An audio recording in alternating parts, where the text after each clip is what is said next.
ठीक है, तो चलिए स्टार्ट करते हैं आज का सेशन। तो हमें ज्योग्राफी का ये टॉपिक स्टार्ट करते हैं आज, क्लाइमेट। और आज के लेक्चर में बेसिक्स हम डिस्कस करते हैं कि क्लाइमेट होता कैसे है, बनता कैसे है। तो क्लाइमेट का मतलब यही चीज जो हम अपने लाइफ में ऑब्जर्व करते हैं कि कभी सर्दियों का मौसम आता है, कभी गर्मियों का मौसम आता है, बारिश हो रही होती है। तो ये एक बैलेंस, ठीक है। तो अगर ऐसा हो जाए कि पूरी दुनिया भर में साल भर और सालों साल ऐसा नहीं, बिल्कुल बहुत तेज धूप आ रही हो, तो भी लाइफ पॉसिबल नहीं हो पाएगी। और अगर सालों साल बारिश होती रहे, ठंडक पड़ती रहे, तब भी लाइफ पॉसिबल नहीं हो पाएगी। तो ऑप्टिमम ये जो टेम्परेचर है, जिस टेम्परेचर की वजह से अलग अलग मौसम हम देखते हैं, तो यही लाइफ पॉसिबल कर पाता है लाइफ में, मतलब हमारी अर्थ के लेवल पे।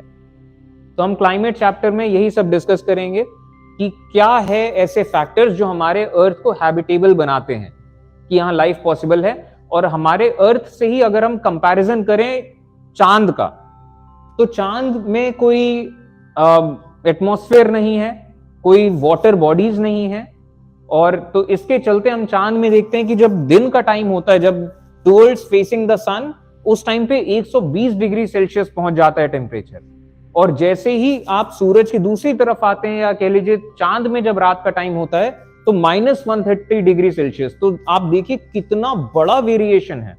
यहां लाइफ पॉसिबल अगर होना भी चाहे तो बहुत मुश्किल है उसके लिए इतना वाइड टेम्परेचर पे अडेप्ट करना। और हमारी earth blessed with the water bodies and blessed with the atmosphere. तो एटमॉस्फेयर की वजह से ही मौसम हो पाता है और ये सब पॉसिबल हो पाया है। अच्छा, क्लाइमेट चैप्टर में बढ़ने के पहले सबसे पहली चीज तो ये कि एक कॉमन मिसकंसेप्शन दिमाग से निकाल दीजिएगा कि कई लोग का ये मानना है, या कॉमन सेंस उनको ये कहता है कि सर्दियां इसलिए होती हैं कि अर्थ सन से थोड़ा ज्यादा दूरी पे चली जाती है, और गर्मियां किस लिए होती हैं कि सन मतलब थोड़ा अर्थ थोड़ा पास में आ जाती है सन के। तो ये बिल्कुल गलत बात है। यहां पे हमें दिखाई दे रहा है सन के चारों तरफ अर्थ का एक्लिप्स।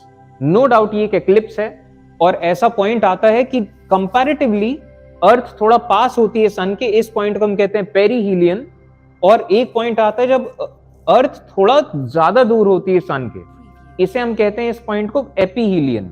तो नो डाउट ऐसे पॉइंट्स आते हैं, लेकिन इसका अर्थ के मौसम से कोई लेना देना नहीं है। और इनफैक्ट यहां पे अगर आपको एक फन फैक्ट बताऊं, तो ये जो पेरीहीलियन आता है, अर्थ जब सन के सबसे पास होती है, ये 3 जनवरी के आसपास आता है।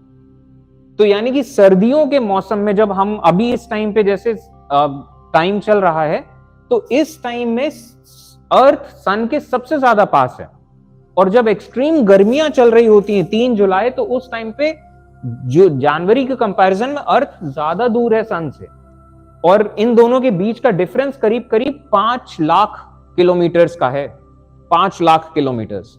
तो पेरीहीलियन एंड एपीहीलियन। तो सन से कितना डिस्टेंस है अर्थ का, ये बहुत ज्यादा ऐसा मैटर नहीं करता है। अगर हम इस सेंस में देखें कि गर्मियों का सीजन क्यों आता है, सर्दियों का सीजन क्यों आता है। और यहां से हम ये भी देख पाते हैं कि पेरीहीलियन में सन थोड़ा सा ज्यादा बड़ा नजर आता है एपीहीलियन के मुकाबले, सर्दियों का सूरज। और सर्दियां जब हम कह रहे हैं तो नॉर्थ हेमिस्फीयर की सर्दियां, मतलब इस सेंस में, क्योंकि नॉर्थ हेमिस्फीयर में जब सर्दी होती है उस टाइम पे साउथ हेमिस्फीयर में गर्मी का टाइम होता है। ये भी एक बड़ी खास सी बात है। तो हम इन सब अलग अलग क्लाइमेटिक फैक्टर्स को भी डिस्कस करेंगे कि अर्थ में ऐसा क्या है, ये सब पैरामीटर्स जिसके चलते क्लाइमेट इन्फ्लुएंस होता है। तो यही सब चीजें हम देखने जा रहे हैं। तो how earth became habitable for life, या हाउ क्लाइमेट वर्क्स। तो शुरू करते हैं, देखना शुरू करते हैं बेसिक्स ऑफ क्लाइमेट। ये सब कुछ की शुरुआत होती है सन के साथ। हमारी अर्थ सन के चारों तरफ मूव कर रही है, कंप्लीटली सर्कुलर पाथ नहीं है, थोड़ा सा एलिप्टिकल पाथ है। और अब अर्थ के सीजन्स के सेंस में अगर हम देखें तो खास चीज है अर्थ का जो टिल्ट है।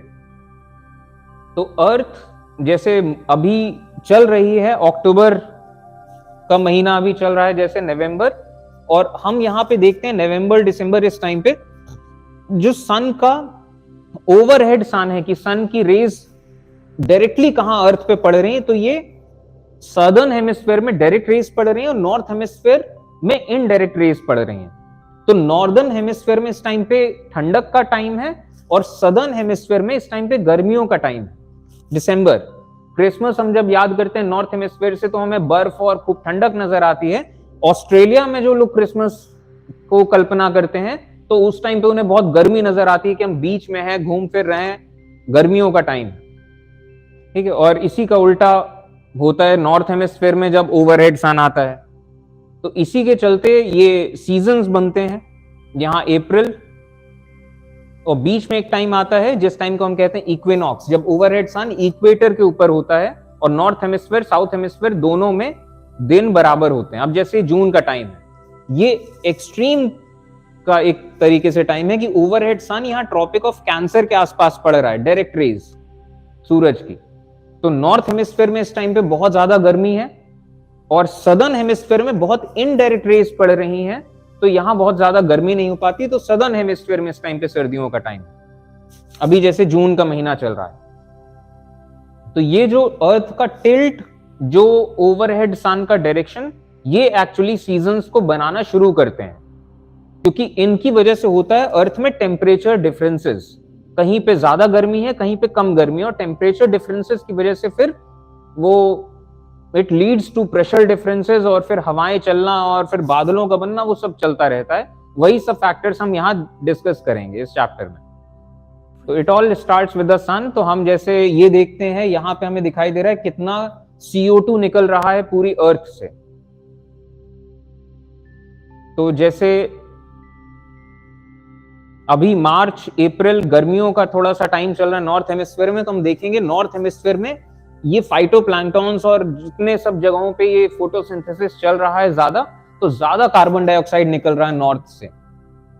और जैसे जैसे इधर हम अगस्त पे आ गए, जैसे जैसे हम सर्दियों की तरफ बढ़ रहे हैं और ओवरहेड सन अब साउथ की तरफ जा रहा है, ट्रॉपिक ऑफ कैप्रिकॉर्न की तरफ जा रहा है, तो नॉर्थ में हम देखते हैं कि नॉर्थ उसी तरीके से थोड़ा सा डिम होता जा रहा है। अमाउंट ऑफ CO2 जो निकल रहा है थोड़ा सा डिम होता जा रहा है। तो एक तरीके से इफेक्ट दिखा रहा है सन का।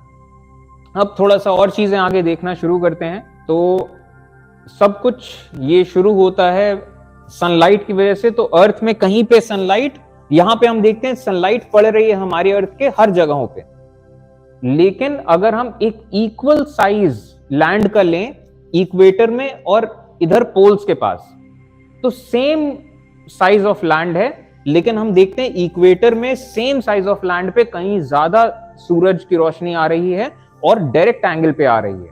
डायरेक्ट एंगल का मतलब किस सेंस में, आप समझिए कि कोई आपको अगर पंच करे और डायरेक्टली सीधा आए तो आपको ज्यादा इंपैक्ट फील होगा, और अगर कोई बस यूं साइड से चलता चला जाए कोई पंच, तो आपको इंपैक्ट बहुत कम लगेगा। मोर और लेस वही चीज आप यहां इमेजिन कर सकते हैं। तो इक्वेटर पे बहुत ज्यादा एक डायरेक्ट एंगल पे सनलाइट पड़ती है पोल्स के मुकाबले, तो इक्वेटर कहीं ज्यादा गर्म रहता है। और जैसे जैसे अर्थ सन के चारों तरफ मूव करते हुए ऐसे वॉबल करती है, तो जैसे ओवरहेड सन अभी नॉर्थ के ऊपर है, इसके बाद ओवरहेड सन धीमे धीमे से आगे के टाइम में ओवरहेड सन साउथ के ऊपर आएगा। इस तरीके से समर्स एंड विंटर्स का कंसेप्ट चलता है। दूसरी चीज, दिन के टाइम पे जब दोपहर का टाइम होता है, इस टाइम पे जब ओवरहेड सन जहां जहां पे भी जाता है वहां पे ज्यादा टेम्परेचर रहता है। ऑब्वियसली दोपहर में ज्यादा टेम्परेचर होता है क्योंकि ओवरहेड सन सीधा आ रहा होता है। अच्छा, यहां पे इस पूरे डिपिक्शन में आप एक चीज नोटिस कर पाएंगे कि जैसे सन अर्थ के चारों तरफ घूम रहा है, तो लैंड जो है ये कहीं ज्यादा गर्म हो जा रहा है पानी के मुकाबले, ओशन एरियाज के मुकाबले, क्योंकि पानी की फितरत है बहुत धीमे ये गर्म होता है, और गर्म हो गया तो ठंडा भी बहुत धीमे होता है। और लैंड की फितरत ये झट से गर्म हो जाएगा, झट से ठंडा हो जाएगा। तो इस वजह से जब ओवरहेड सन जहां जहां जाता है वहां लैंड बहुत ज्यादा गर्म हो जाता है, जबकि कंपैरेटिवली पानी या ओशन बॉडीज इतना गर्म नहीं हो पाते जितना गर्म लैंड है। तो टेम्परेचर डिफरेंस बनता है, और जिसके चलते फिर प्रेशर डिफरेंसेस एंड विंड।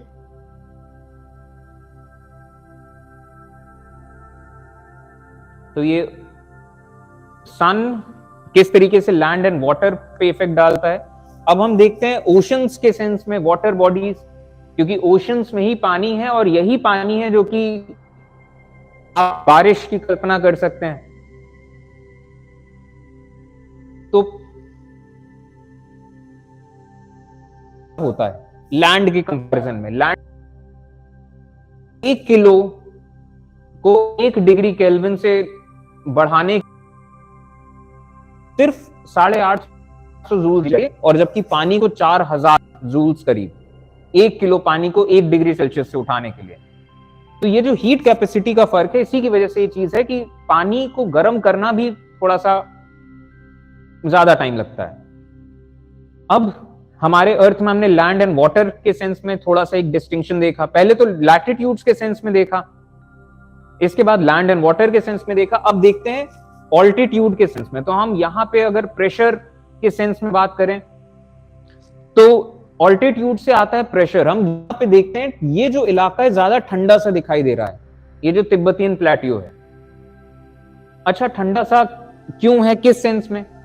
तो हम इमेजिन करते हैं हवा को अगर हम ऊंचाई पे ले जाएं तो जैसे जैसे ऊंचाई पे जाते हैं वैसे एयर प्रेशर कम होने लगता है, क्योंकि एयर प्रेशर मैक्सिमम होता है सरफेस पे, क्योंकि अर्थ का ग्रेविटी पूरे एटमॉस्फेयर को खींच रहा है, तो मैक्सिमम एयर प्रेशर सरफेस पे है। जैसे जैसे आप ऊपर जाएंगे एयर प्रेशर कम होता जाएगा। तो जब हवा को ऊपर की तरफ ले जाते हैं, जैसे यहां से ये डिपिक्शन ध्यान रखिएगा, जब आप हवा को ऊपर की तरफ ले जाते हैं, ये हवा इतने मॉलिक्यूल्स हैं इसमें, इस हवा को आप ऊपर ले जाएंगे तो प्रेशर कम होगा। प्रेशर कम होगा तो ये इसका वॉल्यूम बढ़ेगा, ये जगह ज्यादा घेरेगा, और जिसके चलते में इसका टेम्परेचर कम हो जाएगा। और अगर आप हवा को कंप्रेस करें, प्रेशर ज्यादा कर दें, तो हवा पिचकी कंप्रेस होगी और हवा का टेम्परेचर बढ़ेगा। तो ये दोनों चीजों को आपको ध्यान रखना है कि हवा को ऊपर ले जा रहे हैं तो एयर प्रेशर कम हो रहा है, तो वॉल्यूम बढ़ रहा है। वॉल्यूम बढ़ रहा है तो हवा ठंडी हो रही है, और हवा को आप कंप्रेस कर रहे हैं अगर, तो वॉल्यूम कम होता जा रहा है, तो गर्मी और बढ़ती जा रही है। और ये जो रिलेशन है air pressure, volume and temperature का, यही यूज होता है रेफ्रिजरेटर में। रेफ्रिजरेटर जैसे खाने की चीजों को या फ्रिज के अंदर जो भी चीज हो उसको ठंडा कर देता है, तो अलग से इसमें कोई जादू तो नहीं है, इसमें फिजिक्स यही होती है रेफ्रिजरेटर में। तो रेफ्रिजरेटर में एक होता है, लीजिए इसे जो कूलेंट होता है, तो पर्टिकुलर कोई ऐसे सब्सटेंसेस होते हैं जिन्हें इस तरीके से यूज किया जाता है। तो ये जब फ्रिज के अंदर जाते हैं, रेफ्रिजरेटर के अंदर जाते हैं, तो प्रेशर कम हो जाता है। ये पूरा मैकेनिज्म इस तरीके से होता है कि एयर एक्सपैंड करती है। एयर जब एक्सपैंड करती है तो हवा ठंडी होती है। जब हवा ठंडी होगी तो आसपास के एरिया से फ्रिज के अंदर जो भी चीज है उससे एनर्जी या मतलब हीट को एब्जॉर्ब कर लेगी, और हीट को एब्जॉर्ब करते करते अब जब ये बाहर जाएगा ये कूलेंट, तो इसको कंप्रेसर जो है उसे कंप्रेस कर देगा। जब कंप्रेस कर देगा तो इसका टेम्परेचर बढ़ जाएगा, कहीं ज्यादा गर्म हो जाएगी वो जो लिक्विड है। जब कहीं ज्यादा गर्म हो जाएगी वो हवा, या और वो लिक्विड भी ऐसा होता है कि हवा में मतलब बहुत जल्दी कन्वर्ट होता है, तो जब ये बहुत ज्यादा गर्म हो जाएगा तो ये गर्मी रेडिएट कर देगा बाहर की तरफ, और यही साइकिल चलता रहता है। गर्मी इसने बाहर छोड़ दी, अब फिर से जब अंदर जाएगा फिर से एक्सपैंड होगा, ठंडा होगा, तो अंदर से और हीट एब्जॉर्ब कर लेगा और फिर वो हीट को छोड़ देगा बाहर, तो अंदर की चीज ठंडी होती है। और यही पूरा प्रिंसिपल है रेफ्रिजरेटर का।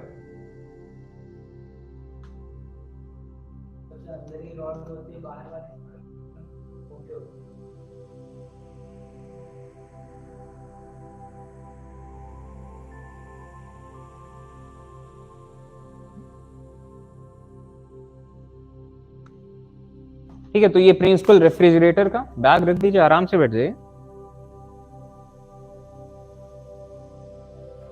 तो हमने ये रिलेशन देखा एयर प्रेशर का वॉल्यूम के साथ एंड फिर टेम्परेचर के साथ। अब देखते हैं एयर प्रेशर एटमॉस्फेयर में कैसे काम करता है। तो एटमॉस्फेयर को, पूरे एटमॉस्फेयर की लेयर्स को ग्रेविटी अपनी तरफ खींचती है, जिसकी वजह से सरफेस के एरिया में मैक्सिमम एयर प्रेशर होता है। तो हम इस तरीके की लाइंस बनाते हैं एयर प्रेशर को डिनोट करने के लिए, और इन लाइंस को इक्वी बार्स कहते हैं। बार ये एटमॉस्फेरिक प्रेशर से रिलेटेड टर्म है। अब लेकिन अर्थ भी कोई ऐसा बिल्कुल फ्लैट नहीं है, अर्थ में भी ऊपर नीचे चीजें हैं, और ये जो हवा है ये कोई रुकी हुई नहीं है, फ्लो करती रहती है। तो ये जो प्रेशर के जो ये ग्राफ्स हैं ये थोड़ा सा चेंज होते रहते हैं, और जहां जहां भी प्रेशर डिफरेंस आएगा उसकी वजह से बनेंगे विंड्स, और जहां पे भी एयर प्रेशर ज्यादा है, हाई एयर प्रेशर, वो मूव करेगा लो एयर प्रेशर की तरफ।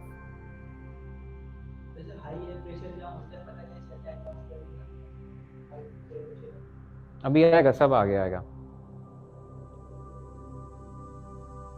मेजर्स होते हैं इसके, बहुत सारे इंस्ट्रूमेंट्स होते हैं मेजर करने के लिए। तो खैर ये जहां पे भी प्रेशर होगा, प्रेशर का डिफरेंस होगा, नेचर इस तरीके से काम करता है कि वो प्रेशर को इवन आउट करने की कोशिश करेगा, और जिसके चलते ही फिर विंड बनती हैं। अब यहां से हम देखते हैं एक और फैक्टर, इस हवा में या इस एटमॉस्फेयर में वाटर वेपर्स भी हैं। अच्छा, जब हवा गर्म होती है तो ये कहीं ज्यादा पानी सोख सकती है, मतलब इसमें कहीं ज्यादा पानी ये रिटेन कर पाएगी, गर्म हवा। तो hot air holds more water. और ये एक ग्राफ दिखाया जा रहा है कि जैसे जैसे टेम्परेचर आप बढ़ा रहे हैं हवा का, उतना ज्यादा वाटर ये होल्ड कर सकती है हवा। और रीजन क्या है? क्योंकि जितना टेम्परेचर होगा एयर मॉलिक्यूल्स उतने और दूर होंगे, तो वाटर मॉलिक्यूल्स उनकी जगह ले सकते हैं।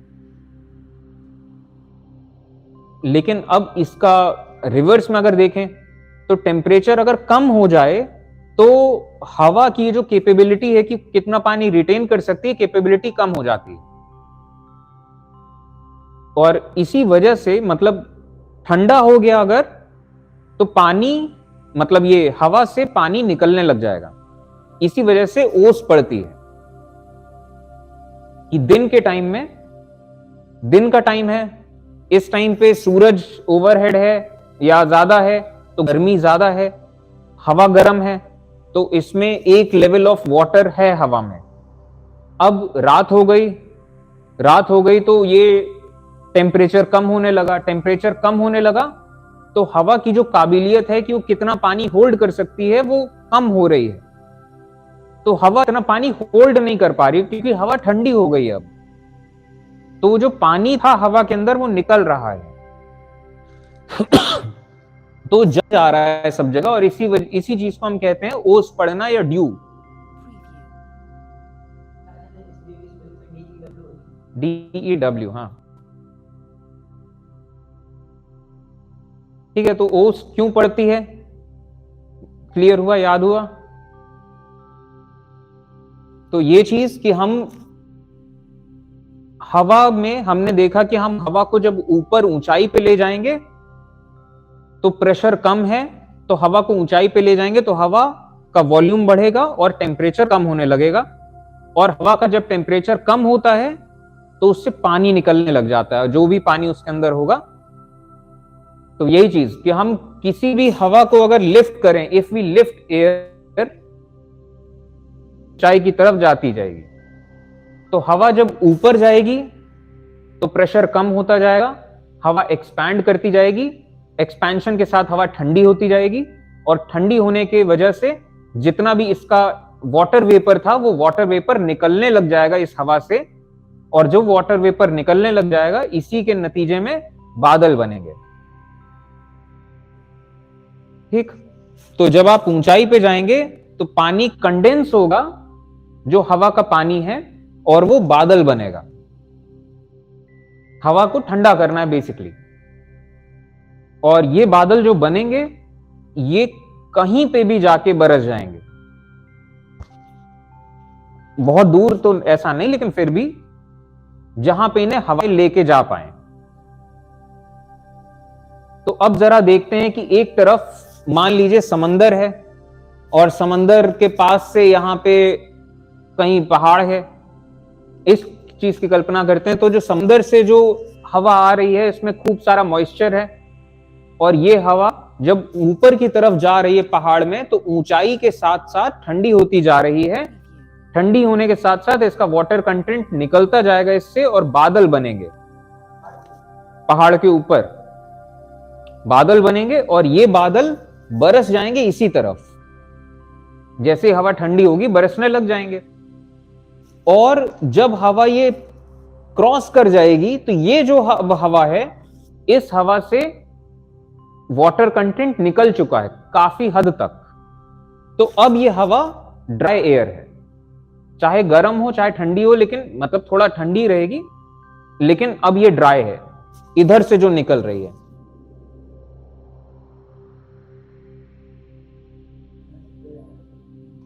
और इसी वजह से ये इस चीज को दिखा रहा है कि एक तरफ अब इस पहाड़ के सेंस में एक तरफ ज्यादा बारिश हो रही है और एक तरफ बहुत कम बारिश हो रही है। तो जहां ज्यादा बारिश हो रही है यहां पे बहुत ग्रीनरी रहेगी, और जो इधर की तरफ जो चले गए हवा, इसमें पानी ज्यादा नहीं, तो ये बरसेगा नहीं उधर, तो उधर सूखा ज्यादा रहेगा। और यही चीज, यही कंसेप्ट हम देखते हैं दुनिया में कई जगहों पे। तो जैसे ये चीज हम देखें कि अच्छा दुनिया में कहां कहां पे ये है कि मतलब रेगिस्तान कहां पे हैं और ये हरे भरे इलाके कहां हैं, तो भगवान ने कोई ऐसा वो पासे नहीं पलटे हैं, कोई डाइस नहीं खेला है कि पजल कि चलो ठीक कहां कहां पे चलो आर्बिट्रेरी बन गया है। तो इस सेंस में जैसे हम नॉर्थ अमेरिका में हम देखते हैं तो यहां पे नेवादा माउंटेन रेंज पड़ती है, और यहां पे जब मॉइस्चर लेते हुए हवाएं आती हैं तो पहाड़ के एक तरफ कहीं ज्यादा बरस जाता है। ये जो एरिया आपको दिख रहा है, ये जो पहाड़ी गई है, इसके इधर की तरफ ये आपको दिख रहा है खूब बारिश हो रही है, और पहाड़ी के इधर अगर आप देखें ये पूरा एरिया तो बिल्कुल सूखा सा है।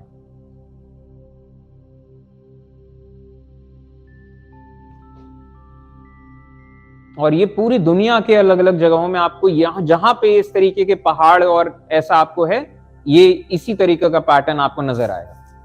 एक तरफ हरियाली है, खूब हरे भरे इलाके, और दूसरी तरफ रेगिस्तानी जैसे सूखे इलाके। तो क्योंकि बस वही चीज, समंदर से जो हवा आई सारा मॉइस्चर इधर के इलाके में रह गया, इधर के इलाके में फिर सूखी हवा गई।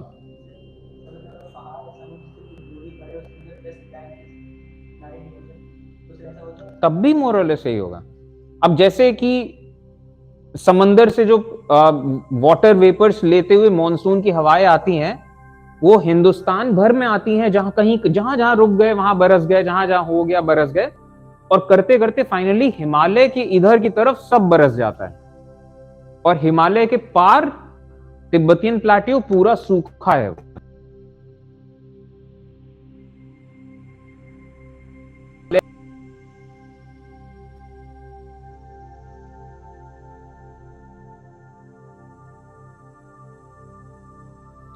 अब यहां पे ये देखते हैं कि लैंड एंड वाटर सेंस में इनके बाउंड्रीज पे क्या होता है।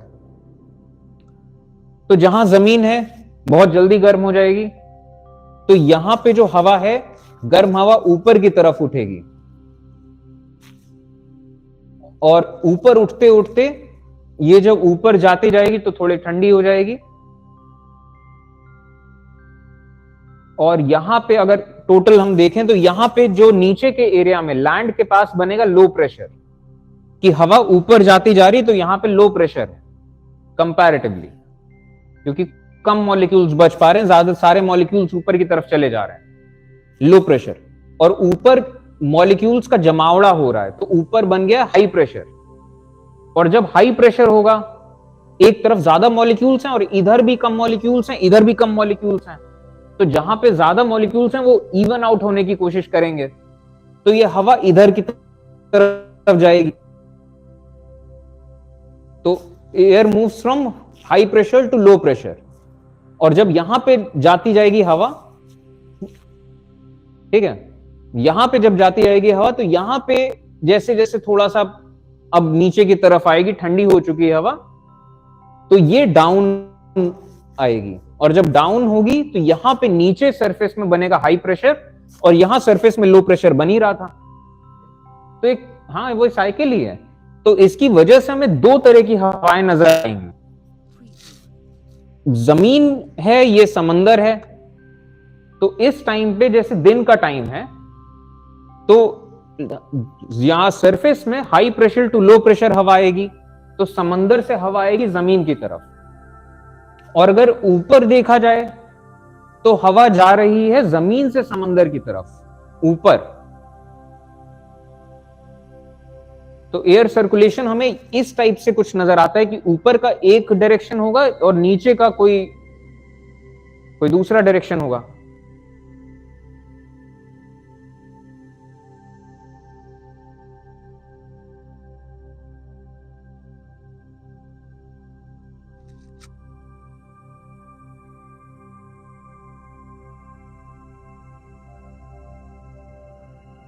तो हमने ये देखा कि टेम्परेचर डिफरेंसेस की वजह से प्रेशर डिफरेंस बनता है, और प्रेशर डिफरेंस की वजह से चलती है विंड।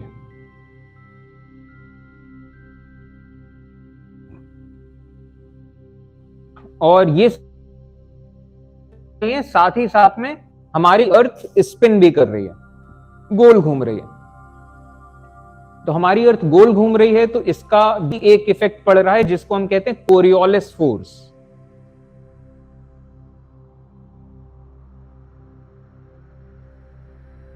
कोरियोलिस फोर्स वैसे तो काफी डेप्थ में जाके इसका एक्सप्लेनेशन है, लेकिन मोर और लेस आप इसे इस तरीके से समझ सकते हैं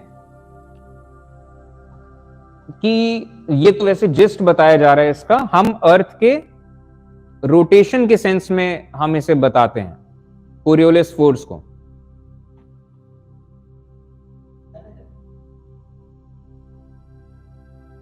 तो हमारी अर्थ यूं रोटेट जो कर रही है, इसमें अगर आप इक्वेटर पे देखें तो इक्वेटर का वेलोसिटी मैक्सिमम है, और जैसे जैसे आप ऊपर जाएंगे इस एरिया की जैसे वेलोसिटी इक्वेटर के मुकाबले कम है, और पोल्स की वेलोसिटी तो बिल्कुल ही कम है। इक्वेटर के मुकाबले पोल्स की वेलोसिटी बिल्कुल कम है।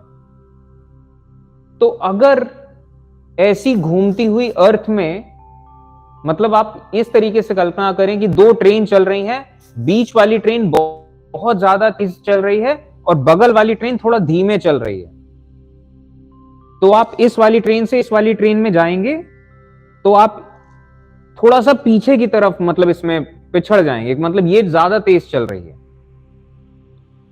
मतलब इनफैक्ट मैंने उल्टा बोल दिया, ये ज्यादा तेज चल रही, तो आप आगे निकल जाएंगे उसके। ठीक है, तो वही चीज होगा कि अगर नॉर्थ हेमिस्फीयर में हवा यहां से यहां जानी है, तो यहां से यहां जाते जाते आगे की तरफ निकल जाएगी, और अगर हवा यहां से यहां आनी है तो इधर पिछड़ जाएगी। कोरियोलिस फोर्स, मैं इसके और डेमोन्स्ट्रेशंस दिखाऊंगा तो आपको और क्लियर होगा कोरियोलिस फोर्स कैसे काम करता है।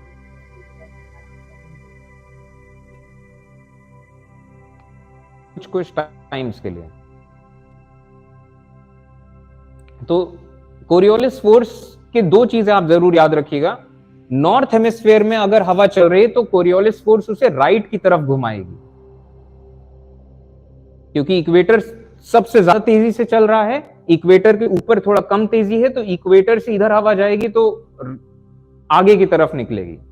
तो आप इसे इस तरीके से याद रखिएगा, नॉर्थ हेमिस्फीयर में कोरियोलिस फोर्स राइट की तरफ घुमाएगी या क्लॉकवाइज घुमाएगी, और साउथ हेमिस्फीयर में एंटी क्लॉकवाइज या लेफ्ट की तरफ।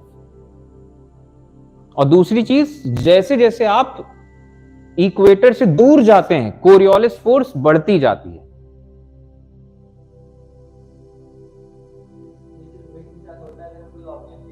सबके साथ होता है, हर चीज के साथ होता है। ठीक है, तो अब यहां से हम देखते हैं प्रेशर किस तरीके से थोड़ा सा चेंज होता है, इस चीज को हम देखते हैं, और फिर इसी में हम ये तड़का डालेंगे कि अर्थ रोटेट कर रहा है।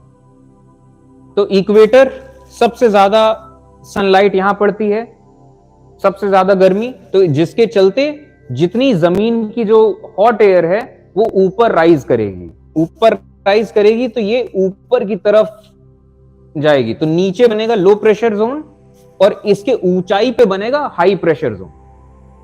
अच्छा, यहां और एटमॉस्फेयर की जो थिकनेस है ये इक्वेटर में सबसे ज्यादा होती है, और एटमॉस्फेयर की थिकनेस आर्कटिक या ये पोल्स पे बहुत कम होती है।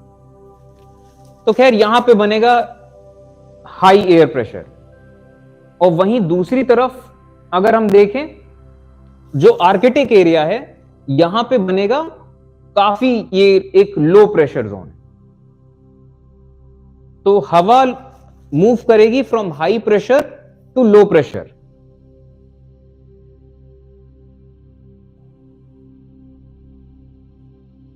तो हवा यहां से डिसेंड करेगी और नीचे बनेगा इसके हाई प्रेशर, तो नीचे हाई प्रेशर से लो प्रेशर की तरफ आएगी।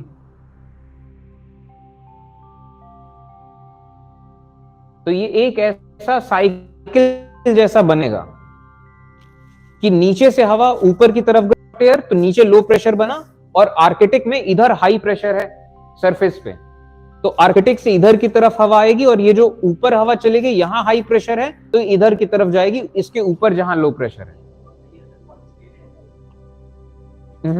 थोड़ा थोड़ा चेंज होता है, अभी कैसे चेंज होता है वो हम अभी आगे देखते हैं। तो कुछ इस टाइप से एयर सर्कुलेशन रहना चाहिए, लेकिन एक्चुअली ऐसा होता नहीं है, क्योंकि अर्थ मूव कर रही है, स्पिन कर रही है। तो ये जो हवा जो इधर से इधर जा रही है, वो जो हमने कहा कोरियोलिस फोर्स लगता है, तो हवा को राइट की तरफ वो रोटेट करता है या टर्न करता है। तो हवा को राइट की तरफ जब वो टर्न करेगा तो हवा इस तरीके से लूप के जैसा बनाने लग जाएगी कहीं ना कहीं। तो ये जो सेल है, जो इतना बड़ा सा एक आपको सेल दिखाई दे रहा है, ये एक्चुअली 3 सेल बन जाएंगे, Hadley cell, Ferrel cell, polar cell.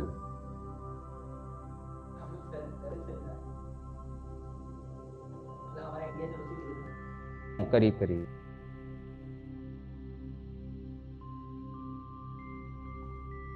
और ये डिपेंड करता है कितने सेल्स बनते हैं, डिपेंड करता है कि रोटेशन का टाइम क्या है।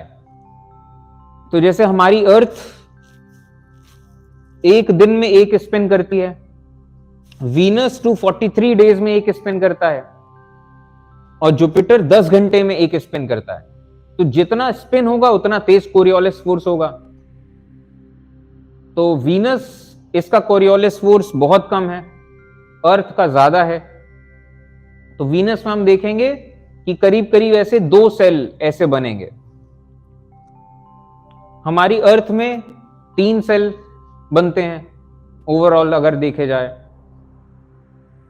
और 3 सेल वैसे हम टॉप ले रहे हैं, नीचे के भी 3 ले लिए, तो टोटल आप देख पाएंगे 6 करीब।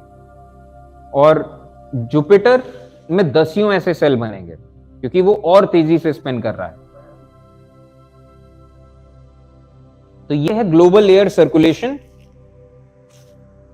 तो मोर और लेस गर्म हवा इधर की तरफ जा रही है, नॉर्थ की तरफ, नॉर्थ से ठंडी हवा इक्वेटर की तरफ। इसका ओवरऑल इफेक्ट ये हो रहा है। इसके चलते क्या हो रहा है कि नॉर्थ पोल या आर्कटिक एरिया बहुत ज्यादा ठंडा ना हो जाए, और इक्वेटर एरिया बहुत ज्यादा गर्म ना हो जाए।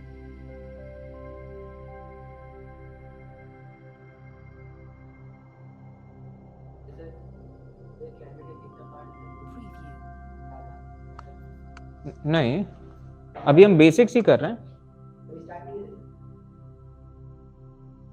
लेकिन ये बेसिक्स काम आएगा, ये चैप्टर का ही बेसिक्स है। अभी हमने स्लाइड्स पढ़ना नहीं शुरू किया, लेकिन यही सब स्लाइड्स में भी है।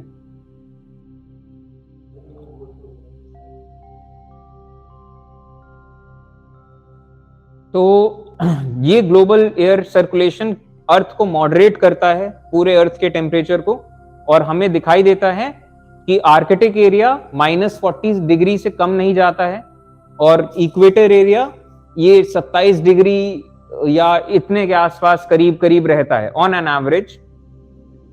ऑब्वियसली थोड़ा आगे पीछे और होता है मैक्सिमम मिनिमम के तौर पे, लेकिन फिर भी बहुत हद तक ये मॉडरेट हो चुका है। और वही चीज कि अगर हम अपने मून से कंपेयर करें तो फिर हमें समझ में आता है कि कितना ज्यादा ये ग्लोबल सर्कुलेशन काम कर रहा है।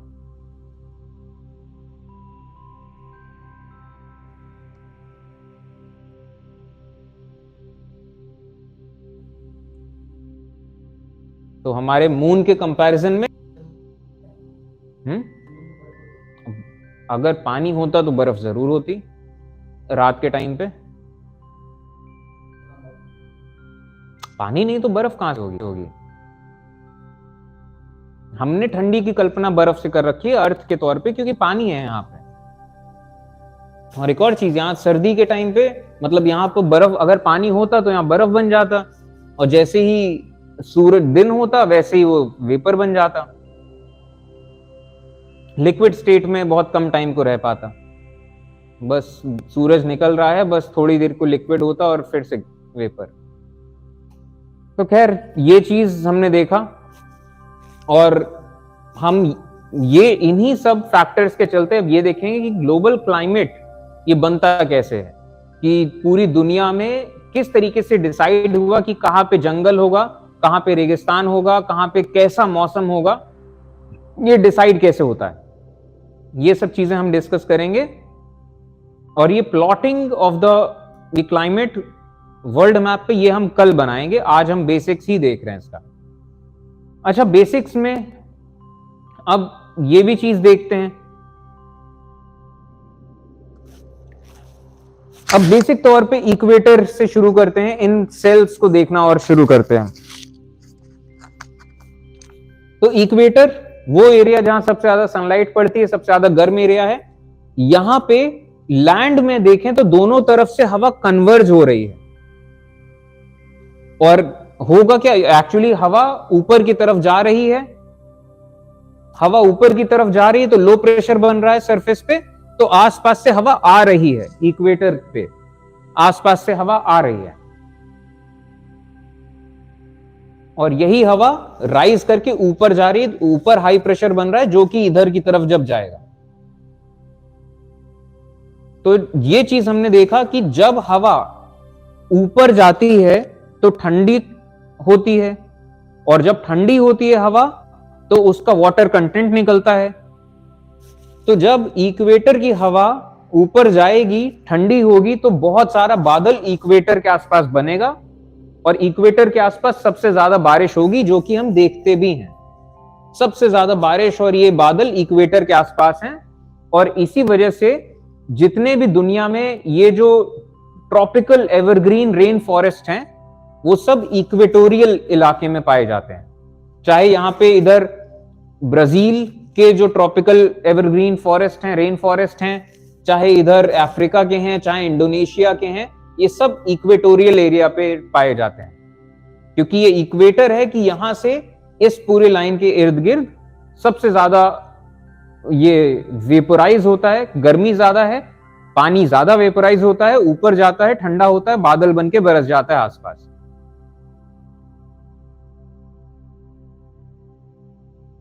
अच्छा, अब ये जो पानी इधर चला गया, यहां से तो बादल बन गए और कहीं ना कहीं इतने एरिया के आसपास ये बरसता रहा, ठीक है। अब ये जो पानी निकल गया इस हवा से, तो अब ये जो हवा इधर आ रही है ये अब सूख गई है, ड्राई एयर है।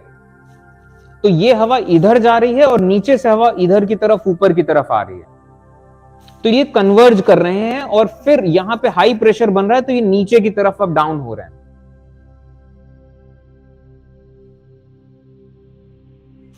तो major air comes down as hot and dry.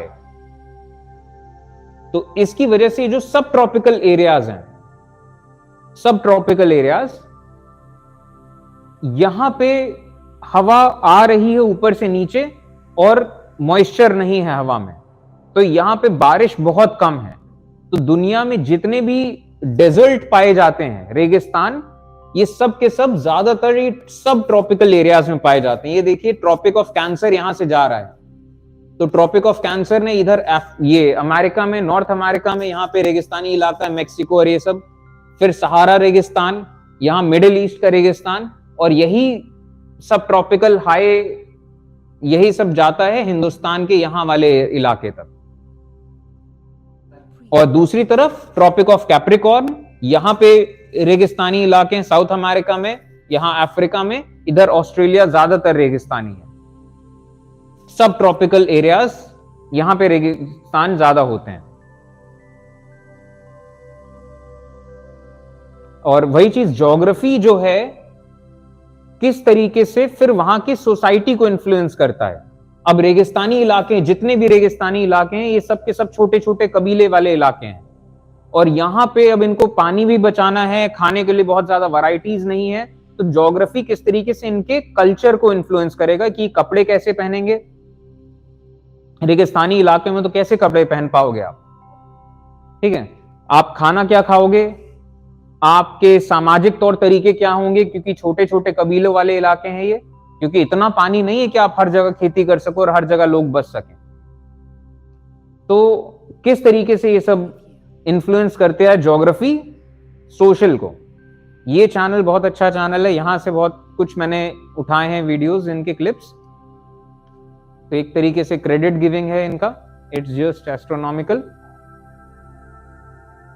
अब थोड़ा सा और डिटेल देखते हैं।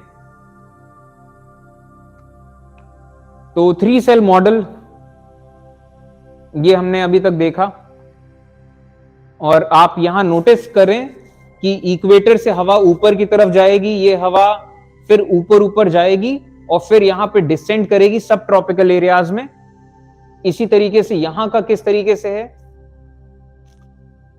एंड इसी तरीके से पोल्स का अभी और ज्यादा क्लियर होगा जब हम विंड डायरेक्शन देखेंगे।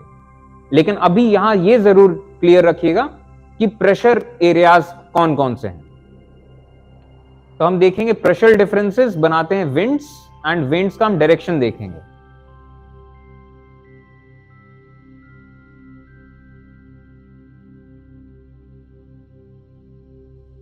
तो Hadley cell, Ferrel cell, polar cell,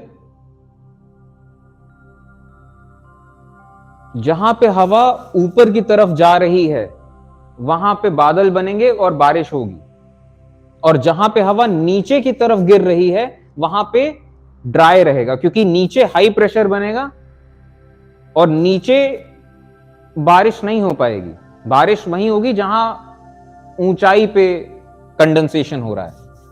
तो ये चीज ध्यान रखिएगा, जहां पे भी हवा ऊपर उठ रही है वहां जमीन पे लो प्रेशर बनेगा और बारिश यहीं पे होगी, और जहां पे हवा नीचे गिर रही है वो ड्राई रहेगा एरिया, और जमीन पे लो हाई प्रेशर बनेगा वहां।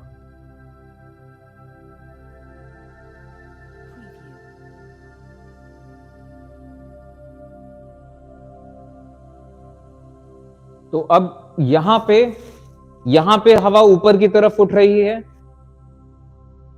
तो इक्वेटोरियल इलाका पूरा बारिश वाला इलाका है, और इस पूरे जोन को हम कहते हैं ITCZ, inter tropical convergence zone.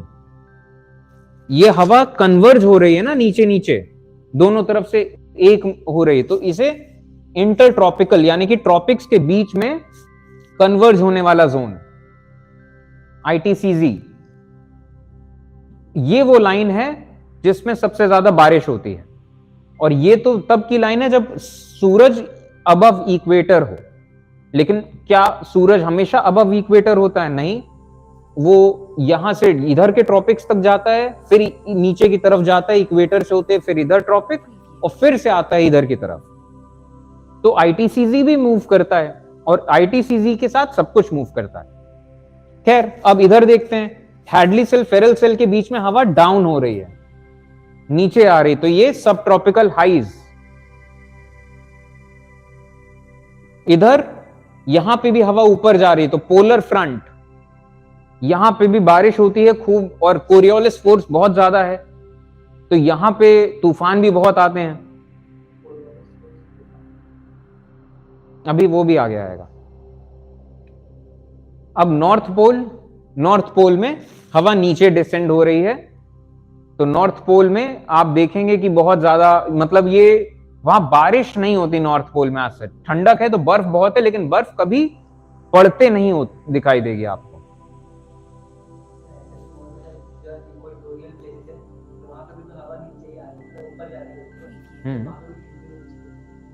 तो हवा ऊपर जा रही तो उसमें ठंडी कहां से होगी? मतलब समझा नहीं। हवा ठंडी होगी ना, वो जगह थोड़ी ठंडी होगी। वो हवा ऊपर गई, हवा ठंडी हुई और वो बरस गई, तो जो जगह है, लैंड है, लैंड में बस फायदा ये हुआ कि ये तपती धूप थी, लेकिन आज बादल आ गए, बरस गया, तो कम से कम ये वाली ठंडक उनको मिल रही है कि गर्मियों में थोड़ा बारिश हो गई तो थोड़ा मौसम ठंडा हो गया, लेकिन गर्मी तो उतनी ही है, मोर और लेस। थोड़ा सा ही भले ही थोड़ा बहुत का फर्क आ जाए, बारिश हो जाए तो थोड़ा आराम मिल जाए गर्मी में, लेकिन गर्मी तो है ही, ऐसा थोड़ा ना ठंडक हो गई।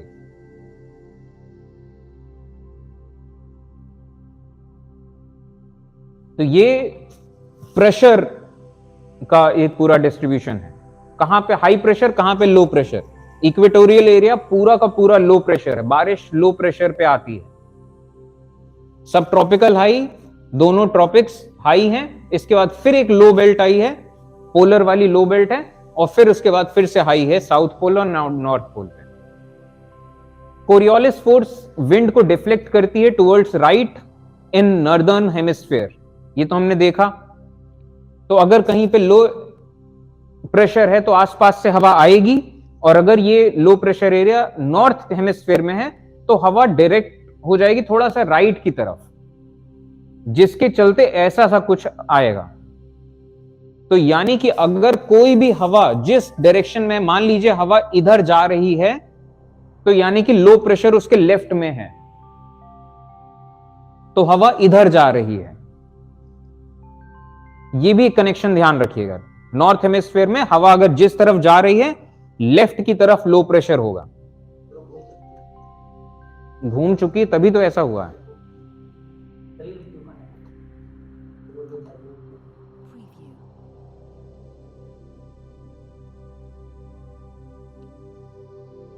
तो अब जैसे यहां पे हैडली सेल देखते हैं, सब ट्रॉपिकल हाई, यहां पे लो, तो हवा चलेगी from high pressure to low pressure.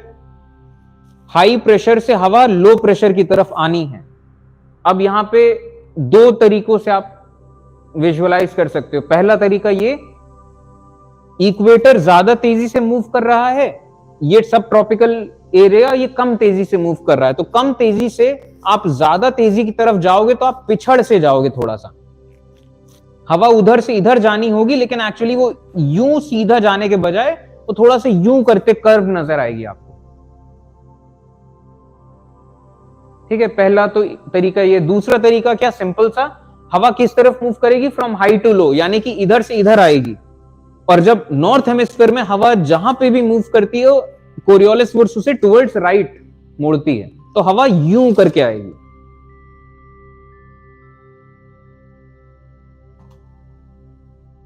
ठीक, तो सब ट्रॉपिकल हाई से लो प्रेशर की तरफ हवा चलेगी, और जब हवा आएगी तो ऐसा कर्व करते हुए आएगी टुवर्ड्स राइट।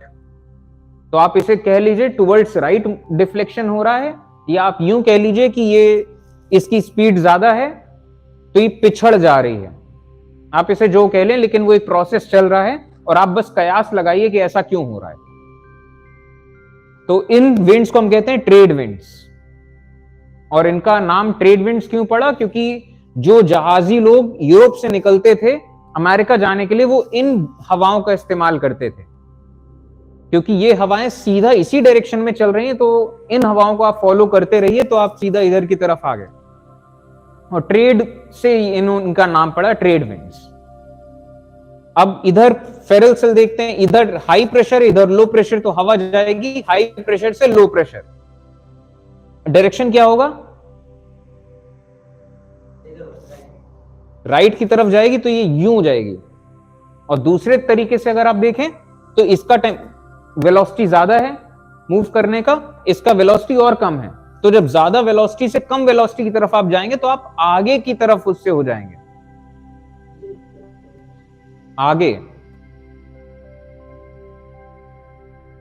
तो सब ट्रॉपिकल हाई से उधर की तरफ जब जाएंगे तो ऐसे हवा जाएगी। और क्योंकि ये हवा जहां पे किसी का घर है तो उसे ये हवा किधर से आती नजर आएगी, वेस्ट की तरफ से, तो इनका नाम दे दिएगा वेस्टर्लीज। हवा जिस डायरेक्शन से आ रही है उस डायरेक्शन के हिसाब से नाम दिया जाता है इनका, ईस्टर्लीज, वेस्टर्लीज। एंड इसी तरीके से पोलर या हाई से लो पे आएगी और राइट की तरफ रिफ्लेक्ट होगी।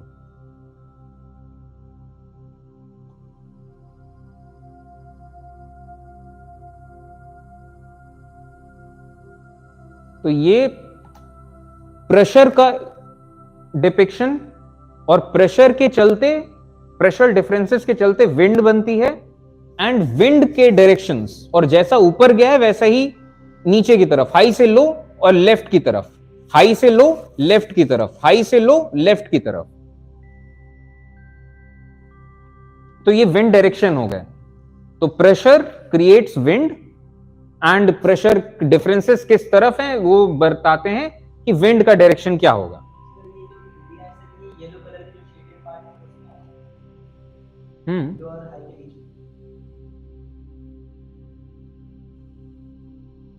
तो कायदे से देखा जाए तो ऐसे हमें नजर आने चाहिए थे अर्थ में। इधर लो प्रेशर का एक बैंड है, इधर हाई प्रेशर का बैंड है, इधर लो प्रेशर, लेकिन एक्चुअली ये ब्लॉब्स के फॉर्म में मूव करता है पूरा प्रेशर बेल्ट, कोई फिक्स नहीं है कहीं पे। और इसका एक और रीजन, आईटीसीजी पूरा मूव करता है।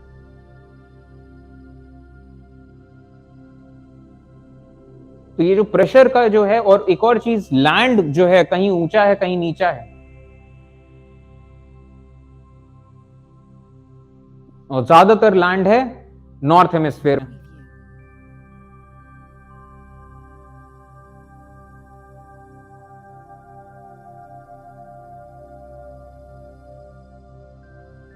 तो यहां पे हम ये देखते हैं कि अब लैंड ज्यादा गर्म होता है एज कंपेयर टू ओशंस। तो आता है टेम्परेचर डिफरेंस, और टेम्परेचर डिफरेंस की वजह से बनता है प्रेशर डिफरेंस, कि लैंड ज्यादा गर्म है तो यहां से हवा ज्यादा ऊपर जाएगी, समंदर कम गर्म है तो हवा, वहां की हवा इधर की तरफ आएगी, इधर की तरफ हवा आएगी तो ये इधर जाके इधर डिसेंड होगा, वो साइकिल जैसा बन जाएगा। ये जो चीज हमने डिस्कस करी थी।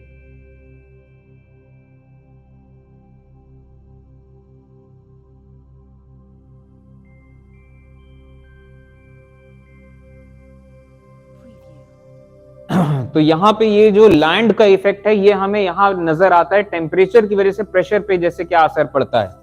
तो एशिया का डिपिक्शन है प्रेशर के सेंस में, ये समर्स का टाइम है, ये विंटर्स का टाइम है। यहां पे आप देखिए हाई प्रेशर एरिया येलो वाला इलाका है, तो हाई प्रेशर एरिया यहां समर्स में सिर्फ तिब्बत के ऊपर बन रहा है। हाई प्रेशर एरिया में बारिश नहीं होगी क्योंकि एयर ऊपर से डिसेंड कर रही है। बारिश कहां होगी? लो प्रेशर एरिया में, जहां हवा नीचे से ऊपर जा रही है। सही बोला है, लो सरफेस पे, लो सरफेस पे लो, यानी कि हवा नीचे से ऊपर जा रही है, तो ऊपर जब जाएगी तो ठंडी होगी, बादल बनेगा, बारिश करेगा। तो यहां जो नीला कलर का है ये सब लो प्रेशर एरिया है, ये जो येलो है ये हाई प्रेशर एरिया है। तो गर्मियों में आप देख पाएंगे हिंदुस्तान का अच्छा खासा एरिया लो प्रेशर में है, और जबकि सर्दियों के टाइम में कहीं ज्यादा हाई प्रेशर एरिया पूरे लैंड के इलाके में पड़ता है, जिसकी नतीजे में सर्दियों में बारिश कम होती है।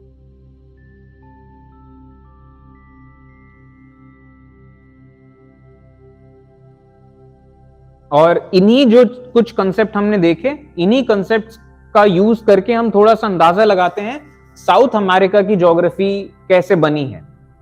और अगेन फिर से वही बात याद दिलाते हैं, भगवान ने कोई वो डाइस नहीं खेला कि अचानक से बस ऐसी क्या किया जाए और अपने आप कहीं पे भी समंदर, कहीं पे भी जमीन, कहीं भी जंगल, कहीं पे रेगिस्तान।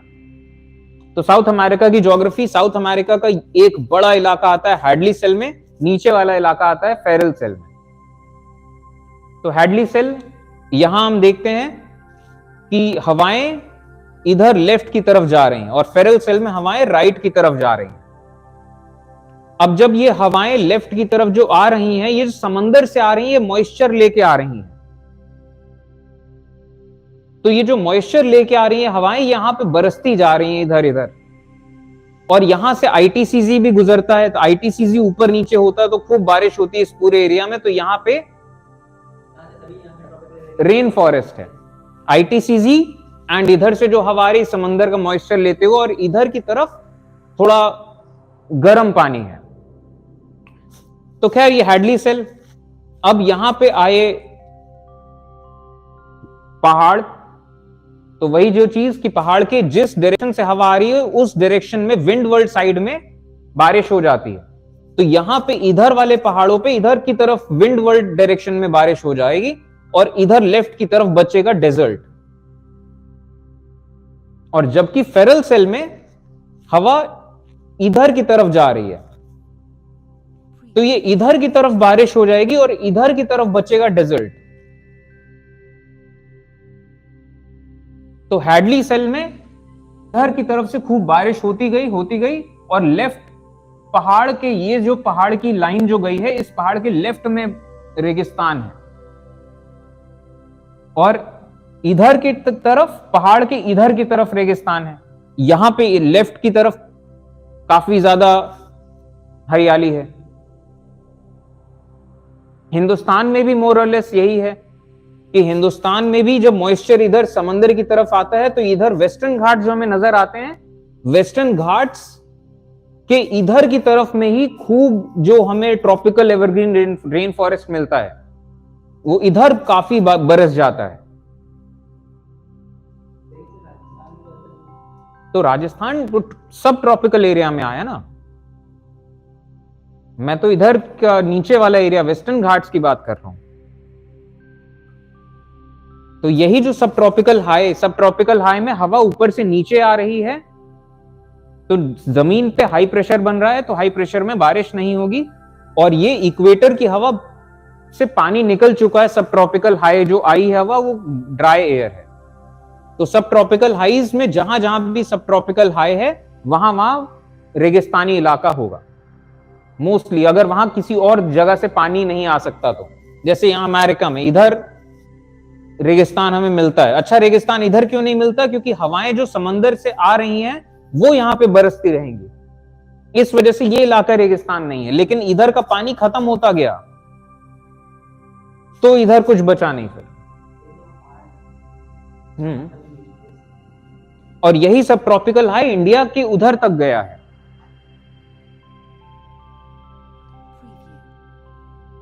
और एक और फैक्टर जो यहां पे काम करता है ये है ओशन करेंट्स। यहां पे अगर हम देखें कि ये सब ट्रॉपिकल हाई यहां अमेरिका से गुजरता है, लेकिन ये क्यों इतना रेगिस्तानी नहीं है? तो ये जो इक्वेटर के आसपास का गर्म पानी है, इसमें जो खूब वेपराइज भी हो रहा है, पूरा वेपर लेडन हवाएं इधर की तरफ आती हैं, ईस्ट कोस्ट। तो ईस्ट कोस्ट में खूब ये ऐसी बारिश लेकर आती हैं ये ओशन करंट्स। ये इधर से गर्म पानी के साथ ये सब आते हैं इन इलाकों में और ये खूब बरसते हैं इधर के इलाके में। इस वजह से ये इलाका रेगिस्तानी नहीं है। और जबकि यहां से जो आती है ये जो ओशन करंट्स, ये ठंडे पानी के हैं ऊपर से।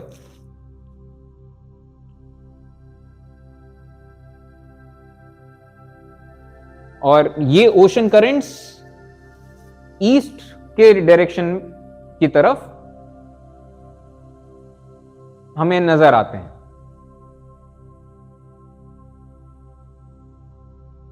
ये जैसे आप देख पा रहे हैं। और इस वजह से नॉर्थ अमेरिका इधर की तरफ हरियाली है काफी। और ये जो 3 सेल मॉडल है ये वेरी करता है, जैसा कि मैंने अभी बताया। यहां पे अब ओवरहेड सन ऊपर की तरफ आ रहा है, तो ये जो आईटीसीजी इक्वेटर पे था, ये आईटीसीजी ऊपर की तरफ आ रहा है। तो ये सारे के सारे सेल्स मूव कर रहे हैं, ये एक्सपैंड हो रहे हैं, ऊपर वाले कॉन्ट्रैक्ट हो रहे हैं। और जब ओवरहेड सन साउथ की तरफ आएगा तो आईटीसीजी नीचे की तरफ शिफ्ट होने लगेगा। तो ओवरहेड सन कहां पे है, इससे आईटीसीजी मूव करता है।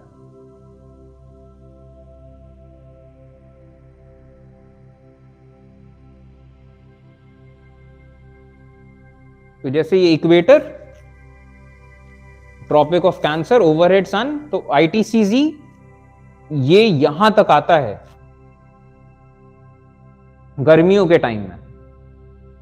और जो हम हिंदुस्तान में देखते हैं कि जो गर्मियों के टाइम पे मॉनसून आता है, हिंदुस्तान को मैक्सिमम रेन्स मॉनसून से मिलती हैं जो कि आता है गर्मियों में, जून जुलाई के टाइम में जो यहाँ बारिश होना शुरू होती है। तो वही चीज है, आईटीसीजी इंडिया में एंटर करता है, और जब एंटर जहां से करता है वहां जहां बारिश लाना शुरू करता है, और करते करते यहां आईटीसीजी यहां तक आता है, नॉर्थ इंडिया के इधर तक। और ये आईटीसीजी एक बहुत बड़ा रीजन है हिंदुस्तान में मॉनसून रेन्स लाने का।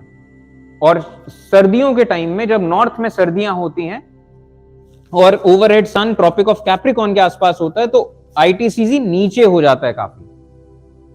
तो जहां आईटीसीजी होगा वहां ज्यादा बारिश होगी। अभी इंडिया इस टाइम पे आईटीसीजी इधर आ गया, तो उधर के जो हाई प्रेशर जोन है वो इधर की तरफ शिफ्ट हुआ कि नहीं हुआ? तो इंडिया के ऊपर हाई प्रेशर जोन जो अभी हम दिखा रहे थे, विंटर्स में हाई प्रेशर जोन बनता है, तो आईटीसीजी शिफ्ट नीचे हो गया है।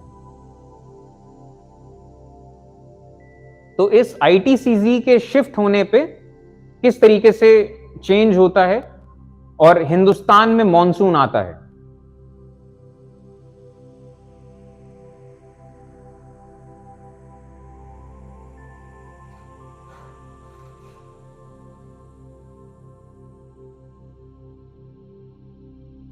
तो ये सर्दियों का जैसे आईटीसीजी है,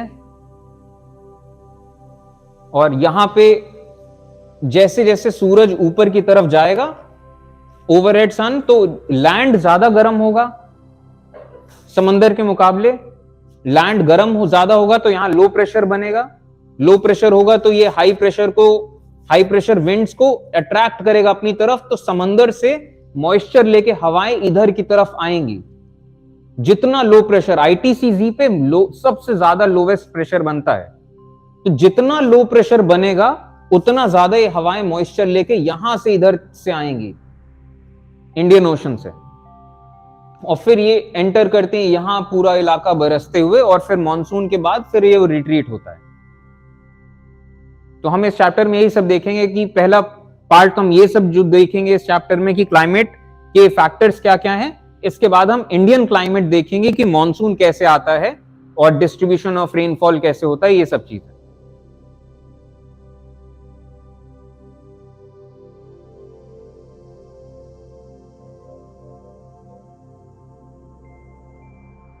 तो ये गर्मियों के टाइम पे आईटीसीजी, और फिर सर्दियों में नीचे आ जाएगी। वेपर क्या? ये तो ड्रॉपलेट्स हैं और क्या।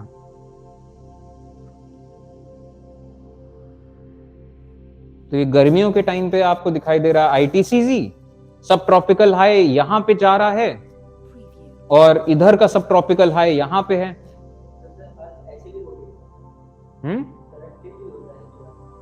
अर्थ टिल्टेड ही होता है, ये आपको सीधा दिखाया गया थोड़ा।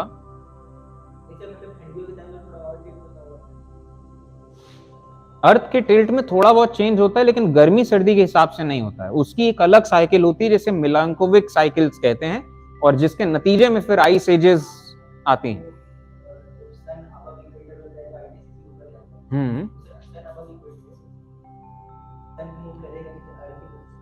आप चलिए फिर दिखाता हूं।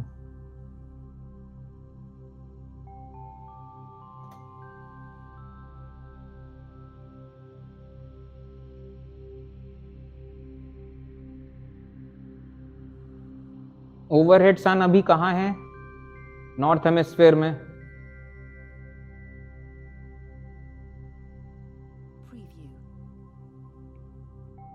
अब ओवरहेड सन इक्वेटर के आसपास है, और इस टाइम पे ओवरहेड सन साउथ के आसपास है, साउथ हेमिस्फीयर में।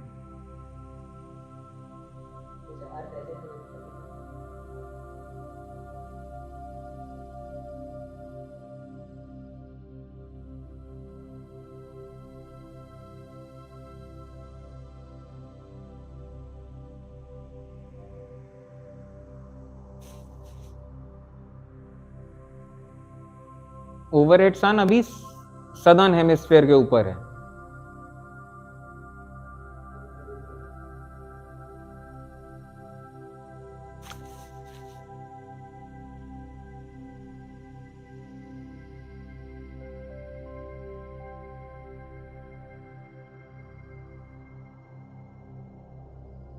ठीक है, क्लियर है?